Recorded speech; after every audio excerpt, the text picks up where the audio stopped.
காதல தோக்கறத பத்தி எனக்கு கவலை இல்ல. அந்த தகப்பனோட கனவு ஜெயிக்கணும்.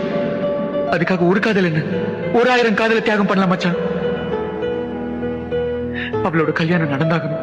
அதான் என் காதலுக்கு வெற்றி. நான் அவளை காதலிச்சது உண்மைதான். நான் சாகுற வரைக்கும் அவ என் மனசுலயே இருப்பாடா. சப்போஸ் நீ ஒருத்தனை காதலிச்சு அவனுக்கு கிடைக்கலன்னா கூட, இல்ல அவனை விரும்பல தெரிஞ்சா கூட, அவனுக்காக உன் உயிரை அர்ப்பணிக்கிற தெரியுமா? அதாண்டி உண்மையான காதல். சந்திக்காதப்ப மணிக்கணக்கா பேசணும்னா, அவளை சந்திச்சப்போ ஒரு வார்த்தை கூட பேச முடியல. என் பேரை எப்படி கரெக்டா கண்டுபிடிச்சீங்க? காலையில காலேஜுக்கு போறோங்கிற ஆசையை விட அவளை பார்க்க போறோங்கிற ஆசை தான் அதிகமாயிட்டே இருந்தது.